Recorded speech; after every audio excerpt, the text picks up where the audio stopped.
ಇಂದಿನ ಕಾರ್ಯಕ್ರಮವನ್ನು ಉದ್ಘಾಟಿಸಿದ ರೋಹಿತ್ ಸರ್ ಇವರಿಂದ ಶುಭ ಹಾರೈಕೆ.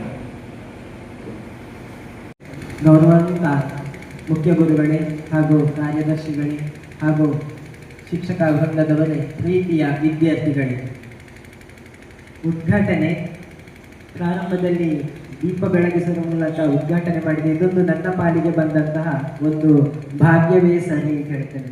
ಯಾಕೆಂತೇಳಿದರೆ, ನಾನು ಅಣಿಕೆ ಸತ್ಯಸಾಯಿಯಲ್ಲಿ ಒಂದು 3 ವರ್ಷ ಪಾಠ ಮಾಡಿದಾಗ ಇದೇ ಸೇಮ್ ಕಲ್ಚರನ್ನು ನಾನಲ್ಲಿ ಅನುಭವಿಸಿ ಬಂದಿದ್ದೆ.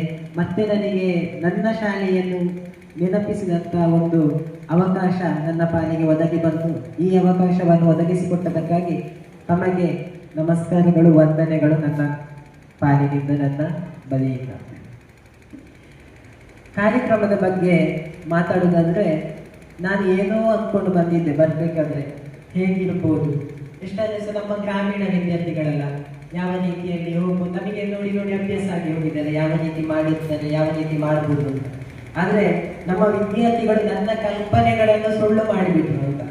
ಯಾಕೆಂತೇಳಿದರೆ, ಸ್ಟೇಜ್ ಫಿಯರ್ ಇಲ್ಲದೆ ಮತ್ತೆ ಯಾವುದೇ ಗೊಂದಲಗಳು ಇಲ್ಲದೆ ವ್ಯವಸ್ಥಿತವಾಗಿ ಒಂದು ಕಾರ್ಯಕ್ರಮ ಯಾವ ರೀತಿ ಹೋಗಬೇಕು ಅದೇ ರೀತಿ ಅಡಚಣೆಗಳಿಲ್ಲದೆ ಯಾವುದೇ ತೊಂದರೆಗಳಿಲ್ಲದೆ ಸಂಪನ್ನಗೊಂಡಿದೆ ಅಂತ. ಯಾಕೆಂತೇಳಿದರೆ, ಈ ಕಾರ್ಯಕ್ರಮದ ಎಷ್ಟು ದಿನದ ತರಬೇತಿ ಅಥವಾ ಎಷ್ಟು ದಿನ ಪೂರ್ವ ತಯಾರಿ ಮಾಡಿದ್ದೀನಿ ಗೊತ್ತಿಲ್ಲ, ಆದರೆ ಪ್ರಸ್ತುತಿ ಮಾತ್ರ, ಅದರ ಔಟ್ಕಮ್ ಮಾತ್ರ 100% ತುಂಬ ಚೆನ್ನಾಗಿತ್ತು. ಅದಕ್ಕಾಗಿ ಈ ತಂಡಕ್ಕೆ ನಮನಗಳನ್ನು ಸಲ್ಲಿಸ್ತಾ ಇದ್ದೇನೆ.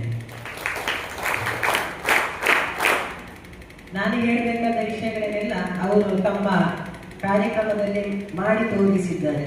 ಏನು ಹೇಳಿದರೆ, ನಮ್ಮ ಧರ್ಮದ ಕುರಿತು, ನಮ್ಮ ಆಚರಣೆಗಳ ಕುರಿತು ಪ್ರಾರಂಭದಲ್ಲಿ ನಾನು ನಮ್ಮ ಶಾಲೆಯಲ್ಲಿ ಸೇರಲಿಕ್ಕೆ ಉಂಟು ವಿದ್ಯಾರ್ಥಿಗಳಿಗೆ ಅಟ್ಲೀಸ್ಟ್ 1-2 ಶ್ಲೋಕಗಳಾದರೂ ನಮಗೆ ಗೊತ್ತಿರಬೇಕು, ಆ ಶ್ಲೋಕಗಳ ಅರ್ಥಗಳಾದರೂ ಗೊತ್ತಿರಬೇಕು ಅಂತ ಹೇಳಿ ಅದನ್ನು ನಮ್ಮ ವಿದ್ಯಾರ್ಥಿಗಳಿಗೆ ಮಾಡಿ ತೋರಿಸಿದೆ. ಯಾಕೆಂತ ಹೇಳಿದರೆ, ನಾವು ನಮ್ಮ ಧರ್ಮದ ಬಗ್ಗೆ ಕೇಳಬೇಕಾದ್ರೆ, ನಮ್ಮ ಸಂಸ್ಕೃತಿಯ ಬಗ್ಗೆ ಕೇಳಬೇಕಾದ್ರೆ ನಮಗೆ ಅದರ ಸ್ವಲ್ಪವಾದ ಅರಿವು ಗೊತ್ತಿರಬೇಕು. ಭಗವದ್ಗೀತೆಯ ಎಲ್ಲ ಸಾರವನ್ನು ಕೇಳಲಿಕ್ಕೆ ನಮಗೆ ಸಾಧ್ಯ ಇಲ್ಲ ಅಂತ ಆದರೂ ಕೂಡ ಕೆಲವೊಂದು ಹಾಡುಗಳು ಅದರಲ್ಲಿರುವಂತಹ ಸಾರವನ್ನು ನಮಗೆ ತಿಳಿಸಿಕೊಡ್ತದೆ ಅಂತೇಳಿ.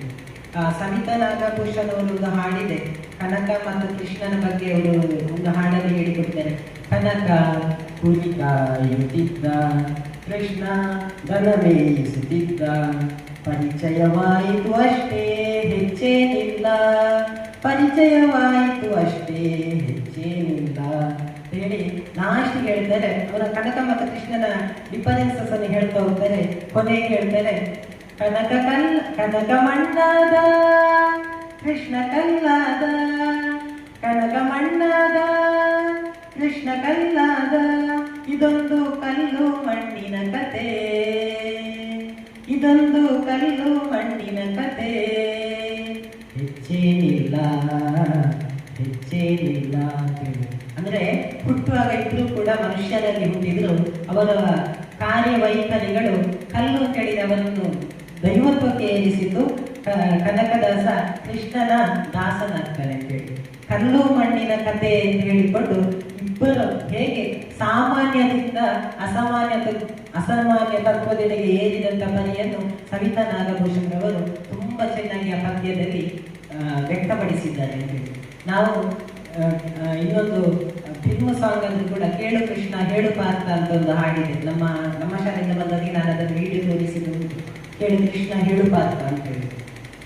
ಅದರಲ್ಲಿ ನಾವು ಹೇಗೆ ನಿಮಿತ್ತ ಮಾತ್ರ ಅಂತೇಳಿ, ದೇವರು ಏನು ನಮಗೆ ಕೆಲಸ ಕೊಟ್ಟಿರ್ತಾರ ಅದನ್ನು ನಾವು ಯಾವ ರೀತಿ ಮಾಡಬೇಕು ಅಂತ ಹೇಳಿದ್ರೆ ಭಗವದ್ಗೀತೆಯ ಸಾರವನ್ನು ಸಂಕ್ಷಿಪ್ತವಾಗಿ ತಿಳಿಸಿಕೊಟ್ಟಿದ್ದಾರೆ ಆ ಹಾಡಿನಲ್ಲಿ ಕೂಡ. ಆ ಹಾಡನ್ನು ಕೇಳ್ತಾ ಹೋದಾಗ ನಮಗೆ ನಮ್ಮ ಬದುಕು, ನಮಗೆ ಕೊಟ್ಟಂತ ಕರ್ಮಗಳನ್ನು ಯಾವ ರೀತಿ ಮಾಡಬೇಕು ಅಂತ ಹೇಳೋದನ್ನು ತಿಳಿಸಿಕೊಡ್ತದೆ ಅಂತ ಹೇಳಿ.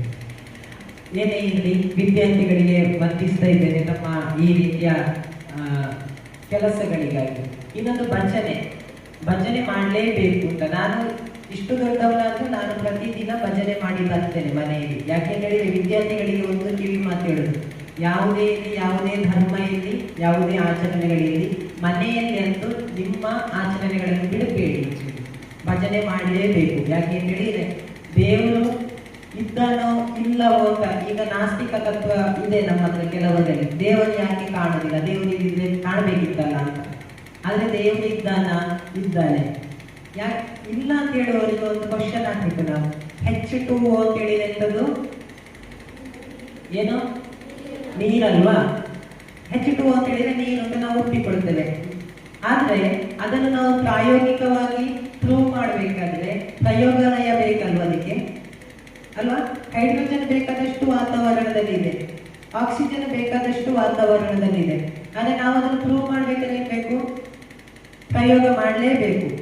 ಪ್ರಯೋಗ ಸ್ವಲ್ಪ ತಪ್ಪಾದ್ರೂ ಕೂಡ ಏನಾಗ್ತದೆ? ಔಟ್ಕಮ್ ಏನಾಗ್ತದೆ? ನೀರಾಗ್ತದೆ, ಅದು ಫೈನಲ್ ಆಗಿ ಹೋಗ್ತದೆ ಅಲ್ವಾ? ನಮಗೆ H2O ನೀರು ಅಂತ ಹೇಳಿದ್ದು ಪ್ರಯೋಗಾಲಯದಲ್ಲಿ ಒಂದು ವ್ಯವಸ್ಥಿತವಾಗಿ ಮಾಡಿದಾಗ ಮಾತ್ರ ಅದು ಪ್ರೂವ್ ಆಗಲಿಕ್ಕೆ ಸಾಧ್ಯ. ಅದೇ ರೀತಿ ದೇವರನ್ನು ಒಲಿಸಿಕೊಳ್ಳಿಕ್ಕೆ ಇದೇ ರೀತಿಯ ವೇಸ್ ಇರ್ತದೆ, ಪಥ ಅಂತ ಹೇಳಿ. ಆ ತಪಸ್ಸು ಮಾಡೋದಿರ್ಬೋದು, ಧ್ಯಾನ ಇರ್ಬೋದು, ಅಥವಾ ಯಾವ ರೀತಿಯಲ್ಲಿ ನಾವು ಒಲಿಸಿಕೊಳ್ಬೇಕು ಅದೇ ರೀತಿ ಒಲಿಸಿಕೊಳ್ಬೇಕು. ನಾನು ತಪಸ್ಸು ಮಾಡಿಸ ದೇವರು ಒಲಿಲಿಲ್ಲ ಅಂತ ಹೇಳಿದ್ರೆ ನನ್ನ ತಪಸ್ಸಿನಲ್ಲಿ ಏನೋ ಒಂದು ಲೋಪದೋಷ ಆಗಿದೆ ಅಂತ ಹೇಳಿ ಅರ್ಥ. ಯಾಕೆಂತ ಹೇಳಿದ್ರೆ ನಮ್ಮ ಕರ್ಮದ ಬಗ್ಗೆ ಹೇಳಿದ್ರು, ನಮ್ಮ ಕರ್ಮಗಳು ನಮಗೆ ಫಲವನ್ನು ಕೊಡ್ತದೆ ಅಂತ ಹೇಳಿ.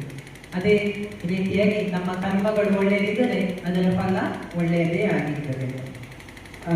ಇದಿಷ್ಟು ಈ ಕಾರ್ಯಕ್ರಮದ ಬಗ್ಗೆ ನಾನು ಮಾತಾಡಿದ್ದು. ಸರ್ ಬರ್ಬೇಕಾದ್ರೆ ಹೇಳಿದ್ರು ಸ್ವಲ್ಪ 10ನೇ ಕ್ಲಾಸ್ ಅವರಿಗೊಂದು ಕಿವಿ ಮಾತು ಹೇಳಿ ಅಂತೇಳಿ. ಏನು ಅಂತ ಹೇಳಿದ್ರೆ ವಿದ್ಯಾರ್ಥಿಗಳಲ್ಲಿ ನಾನು ಹೇಳುವುದು, ಪ್ರಯತ್ನ ಬೇಕು, ಮತ್ತೆ ಅದಕ್ಕೆ ನಾವು ಫಲವನ್ನು ಪ್ರಯತ್ನ ಮಾಡಿ ನಿರೀಕ್ಷೆ ಮಾಡಬೇಕು. ಪ್ರತಿದಿನ ತಮ್ಮ ಕೆಲಸಗಳನ್ನು ತಾವು ಮಾಡಲೇಬೇಕು. ಯಾಕೆ ಹೇಳಿಲ್ಲದಿದ್ರೆ ಅದರ ರಿಸಲ್ಟ್ ನಮಗೆ ಸಿಗಲಿಕ್ಕೆ ಸಾಧ್ಯ ಇಲ್ಲ ಅಂತ. ನಿರಂತರವಾಗಿ 100% ಫಲಿತಾಂಶವನ್ನು ನಮ್ಮ ಶಾಲೆ, ಇದು ನಮ್ಮ ಶಾಲೆ ಅಂತ ಹೇಳಿದ್ದಾನೆ, ಅಲ್ಲಿಂದ ಕಳಿಸುವಾಗ ಸಹ ನಮ್ಮ ಶಾಲೆ ಅಂತ ಹೇಳುದು. ಯಾಕೆ ಅಂತ ಹೇಳಿದ್ರೆ ಇಷ್ಟು ಆತ್ಮೀಯತೆ ಒಂದು ಬೇರೆ ಬೇರೆ ಕಾಂಪೌಂಡ್ ಅಲ್ಲಿ ಒಳಗೆ ಇದ್ರೂ ಕೂಡ ಇಷ್ಟು ಆತ್ಮೀಯತೆ ಇರುವಂತ ಶಾಲೆಗಳು ಸರ್ಕಾರಿ ಮತ್ತು ಅನುದಾನಿತ ಶಾಲೆಗಳಿಗೆ ಇರೋದು ತುಂಬಾ ಕಡಿಮೆ. ಆದ್ರೆ ನಾವು ಅದನ್ನು ಸುಳ್ಳಾಗಿಸಿದ್ದೇವೆ ಅಂತ. ಯಾಕೆಂತ ಹೇಳಿದ್ರೆ ಇಲ್ಲಿಯ ಶಿಕ್ಷಕ ವರ್ಗ ಇರ್ಬೋದು, ನಮ್ಮಲ್ಲಿಯ ಶಿಕ್ಷಕ ವರ್ಗದವರು ಇರ್ಬೋದು, ನಾವು ಒಂದೇ ಕುಟುಂಬದವರ ರೀತಿ ಇದ್ದೇವೆ. ಅದಕ್ಕಾಗಿ ತಮಗೆ ಮತ್ತೊಮ್ಮೆ ವಂದನೆಗಳಿದೆ ಟೀಚರ್ಸ್ಗಳಿಗೆ ಕೂಡ. ಯಾಕೆಂತ ಹೇಳಿದ್ರೆ ಇಲ್ಲದಿದ್ರೆ ಇಂಥ ಆತ್ಮೀಯತೆ ಕಾಣಲಿಕ್ಕೆ ಸಾಧ್ಯ ಇಲ್ಲ. ವಿದ್ಯಾರ್ಥಿಗಳು ಹೇಳುದು ಪ್ರತಿದಿನದ ಕೆಲಸವನ್ನು ಅವತ್ತವತ್ತೇ ಮಾಡಿ ಮುಗಿಸಿ.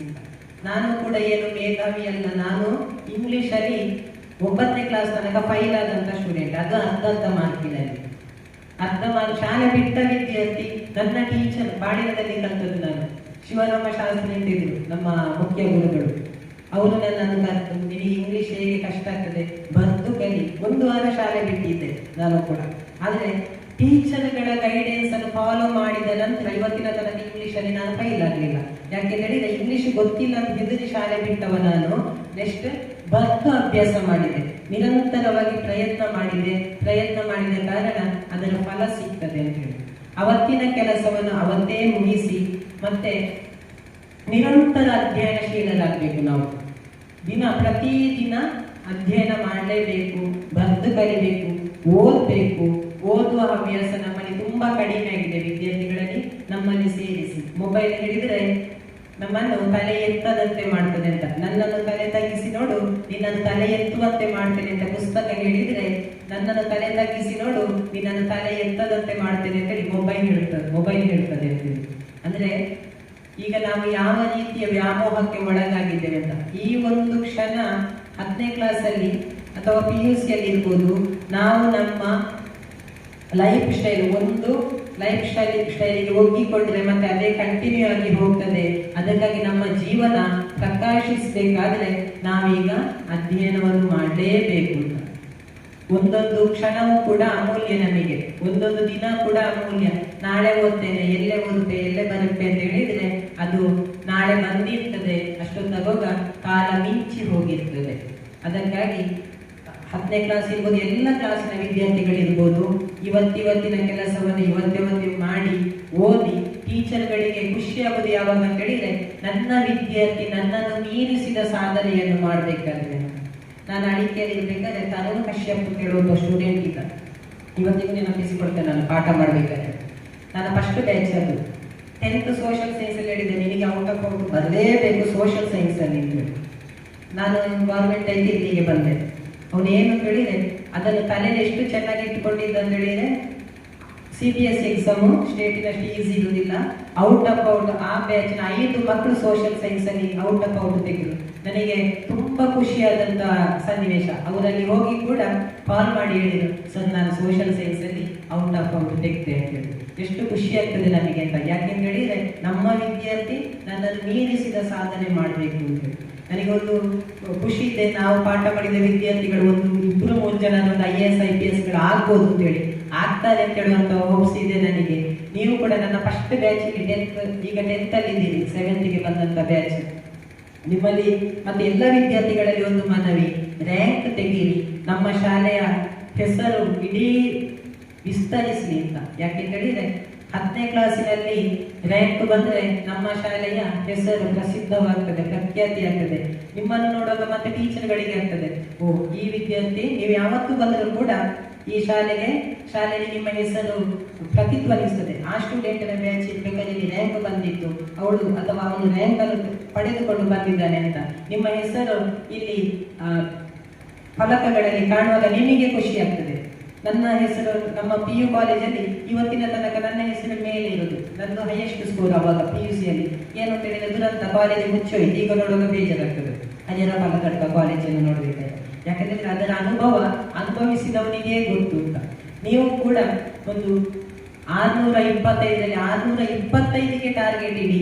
ಅವಾಗ 620ರ ಆಸುಪಾಸಿನಲ್ಲಿ ಅದನ್ನು ಮಾರ್ಕ್ ಬರ್ತದೆ.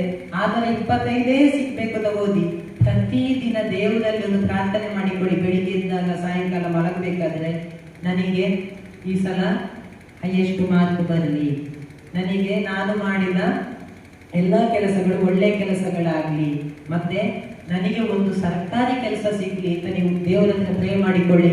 100ಕ್ಕೆ 100% ಸರ್ಕಾರಿ ಕೆಲಸ ಸಿಕ್ಕೇ ಸಿಗ್ತದೆ. ನಾನೇ ಉದಾಹರಣೆ, ನಾನು ಓದಿದ್ದು ತುಂಬಾ ಕಡಿಮೆ, 15 ದಿನ CET ಪರೀಕ್ಷೆ ಓದಿದ್ದೇನೆ ಅಷ್ಟೇ, ಅದು 1 ಗಂಟೆ. ಆದ್ರೆ ದೇವರ ಜೊತೆ ದಿನಾಲು ಕೇಳಿಕೊಳ್ತಿದ್ದೆ, ಏನು ಹೇಳಿದ್ರೆ ನನಗೊಂದು ಸರ್ಕಾರಿ ಕೆಲಸ ಸಿಗ್ಲೇಬೇಕು ಅಂತ ಹೇಳಿ. ದೇವರು ಯಾವತ್ತು ನನಗೆ ಪೂಜೆ ಮಾಡೋದು, ದೇವರನ್ನು ನಾನು ಅಷ್ಟು ಇಷ್ಟ ದೇವರ ಜೊತೆ ಅಂತ ಹೇಳಿದೆ. ಯಾಕೆ ಹೇಳಿದ್ರೆ ಅಡಿಕೆಯಲ್ಲಿ ಜಾಸ್ತಿ ಆರತಿ ಮಾಡ್ತಿದ್ದು ನಾನೇ ಸತ್ಯಸಾಯಿ ಬಾಬನಿಗೆ ಆರತಿ ಮಾಡಿ ನಾನು ದೇವರ ಜೊತೆ ಕೇಳಬೇಕಾದ್ರೆ ಯಾವತ್ತು ದೇವರ ಫೋಟೋದಿಂದ ಹೂ ಬೀಳುವಂಥದ್ದು. ಬಲ ಸೈಡಿನ ದೇವರ ಇದರಿಂದ ಹೂ ಬೀಳ್ತಿತ್ತು. ಅಲ್ಲಿಂದ ಸೆಂಡಪ್ ಮಾಡುವಾಗ ಕೂಡ ಗಣಪತಿಗೆ ಆರತಿ ಮಾಡಿ ನಮಗೆ ಸೆಂಡಪ್ ಮಾಡೋದರಿಂದ ಟೀಚರ್ಸ್ ಗಳನ್ನು ಕಳಿಸಿಕೊಡ್ಬೇಕಾದ್ರೆ ಅವಾಗಲೂ ಕೂಡ ಆರತಿ ಅಲ್ಲಿ ಸಂಚಾಲಕರ ಆರತಿ ಮಾಡ್ಬೇಕಾದ್ರೆ ಗಣಪತಿಯ ಸೊನ್ನೆಯಿಂದ ಗರಿಕೆ ಹುಲ್ಲು ಕೆಳಗೆ ಬಿದ್ದು ನೋಡಿ. ದೇವರು ಎಷ್ಟು ಅನುಗ್ರಹ, ಅದು ಅನುಭವಿಸಬೇಕು ನಾವು ಅಂತ. ದೇವರು ನನಗೆ 100% ನಾವು ಕೇಳಿದ್ದನ್ನು ಕೊಟ್ಟೇ ಕೊಡ್ತಾನೆ. ಆದ್ರೆ ಪ್ರಯತ್ನ ಬೇಕು, ಮತ್ತೆ ನಾವು ಇನ್ನೊಬ್ಬರಿಗೆ ಯಾವತ್ತೂ ಅನ್ಯಾಯವನ್ನು ಬಯಸಲೇಬಾರದು. ಹಾಗೆ ಎಲ್ಲಿಯಾದ್ರೂ ನಮಗೆ ಪ್ರಮಾದಗಳಾಗ್ತದೆ. ಆದ್ರೆ ರಾತ್ರಿ ಮಲಗುವಾಗ ಒಂದು ದೇವರ ಜೊತೆ ಕೇಳಿಕೊಳ್ಳಿ, ನಾನಿವತ್ತು ಯಾರಿಗಾದ್ರೂ ತೊಂದರೆಯನ್ನು ಮಾಡಿದ್ರೆ, ಕೆಟ್ಟದನ್ನು ಬಯಸಿದ್ರೆ ಅದು ಯಾವುದು ಆಗುದೇ ಬೇಡ, ಅವರಿಗೆ ಒಳ್ಳೇದೇ ಆಗಲಿ ಅಂತ. ಅದರ ಫಲ ನಿಮಗೆ ಸಿಗ್ತದೆ, ಒಳ್ಳೇದಾಗಿಯೇ ಆಗ್ತದೆ. ಯಾಕೆ ನಾನು ಕೂಡ ಮಕ್ಕಳಿಗೆ ಎಷ್ಟೋ ಬೈತೇನೆ, ರಾತ್ರಿ ಕೈ ಮುಗಿಯುವಾಗ ದೇವರ ಜೊತೆ ಕೇಳೋದು, ನಾನು ಯಾವತ್ತಾದ್ರೂ ಬೈದಿರೋದು ಮಕ್ಕಳಿಗೆ ತಾಗುದು ಬೇಡ, ಅವರು ಒಳ್ಳೇದಾಗಲಿ ಅಂತ ಹೇಳಿ. ಅದು ನಿಮ್ಮನ್ನು ಒಳ್ಳೇದು ಮಾಡಿಯೇ ಮಾಡ್ತದೆ. ಅಷ್ಟೇ ಅಲ್ಲ, ಓದುವ ಹವ್ಯಾಸವನ್ನು ಬೆಳೆಸಿಕೊಳ್ಳಿ. ಅವಾಗ ನಾವು ಮಾತಾಡ್ಲಿಕ್ಕೆ ಆಗ್ತದೆ. ಈ ರೀತಿ ಮಾತಾಡ್ಲಿಕ್ಕೆ ನಮಗೆ ಆಗುತ್ತೆ ಓದುವ ಹವ್ಯಾಸವನ್ನು ಬೆಳೆಸಿಕೊಂಡಾಗ ಮಾತ್ರ. ಇಲ್ಲದಿದ್ರೆ ನಾವು ಇಲ್ಲಿ ಬಂದು ಏನು ಮಾತಾಡ್ಲಿಕ್ಕೆ ಆಗುದಿಲ್ಲ. ನಮ್ಮ ವಿದ್ಯಾರ್ಥಿಗಳು ನೋಡಿ ಎಷ್ಟು ಖುಷಿ ಆಗ್ತದೆ ನೋಡ್ಬೇಕಾದ್ರೆ ಅಂತ. ಹಾಸ್ಯ, ಅವರು ಸ್ಟೇಜ್ ಫೇರ್ ಇಲ್ಲದೆ ಎಷ್ಟು ಚೆನ್ನಾಗಿ ನಾಟಕವನ್ನು ಮಾಡಿದ್ರು. ಖುಷಿಯಾಯಿತು ವಿದ್ಯಾರ್ಥಿಗಳಿಗೆಲ್ಲರಿಗೂ ಕೂಡ ಅಭಿನಂದನೆಗಳು.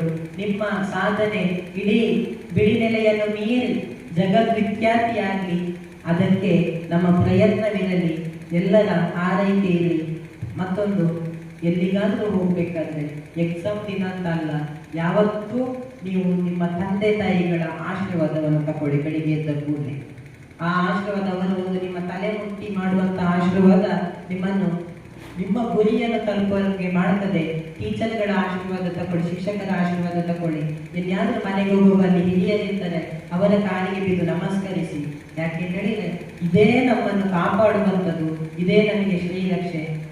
ಏನು ಹಿರಿಯರೆಂದು ಏನು ಮಾತಾಡಿದ್ರು, ಏನಾದರೂ ಮಿಸ್ಟೇಕ್ ಅಂದ್ರೆ ತಮ್ಮಲ್ಲಿ ಕ್ಷಮೆಯನ್ನು ಕೋರ್ತಾ ಎಲ್ಲರಿಗೂ ಶುಭವನ್ನು ಹಾರೈಸ್ತಾ, ಸರ್ ನಿನ್ನೆಯಿಂದ ಮೊನ್ನೆಯಿಂದ ಕಾಲ್ ಮಾಡಿದ್ರು, ಕಳೆದ ವರ್ಷ ಕರ್ತಿದ್ರು, ಆದರೆ ಬರ್ಲಿಕ್ಕೆ ಆಗಿರ್ಲಿಲ್ಲ ನನಗೆ, ನನ್ನನ್ನು ಇಲ್ಲಿಗೆ ಕರೆದದಕ್ಕಾಗಿ ಎಲ್ಲರಿಗೂ ವಂದಿಸ್ತಾ, ಎಲ್ಲ ವಿದ್ಯಾರ್ಥಿಗಳಿಗೆ ಆಲ್ ದಿ ಬೆಸ್ಟ್ ಅಂತ ಹೇಳ್ತಾ, 10th ಅಲ್ಲಿ ಈ ಶಾಲೆ ಮತ್ತೊಮ್ಮೆ ಮಿಂಚುವ ಹಾಗೆ ಆಗಲಿ. 10th ವಿದ್ಯಾರ್ಥಿಗಳಲ್ಲಿ ಒಂದು ಮನವಿ, ಈ ಸಲ ರ್ಯಾಂಕ್ ನಮ್ಮ ಶಾಲೆಗೆ ಬರುವಲ್ಲಿ ನಿಮ್ಮ ಪ್ರಯತ್ನ ಇರಲಿ, ಈ ಮಾತನ್ನು ನೀವು ಸುಳ್ಳು ಮಾಡಬೇಡಿ ಅಂತ ಹೇಳಿ ನಮ್ಮಲ್ಲಿ ವಿನಂತಿಸಿಕೊಡುತ್ತಾ ಮತ್ತೊಮ್ಮೆ ಎಲ್ಲರಿಗೂ ವಂದಿಸ್ತಾ ನನ್ನ ಮಾತುಗಳಿಗೆ ಪೂರ್ಣ ವಿರಾಮ ಹಾಕ್ತಿದ್ದೇನೆ. ನಮಸ್ತೆ. ಎಲ್ಲರಿಗೂ ಶುಭವನ್ನು ಹಾರೈಸಿದ ರೋಹಿತ್ ಸರ್ ಅವರಿಗೆ ಧನ್ಯವಾದಗಳು.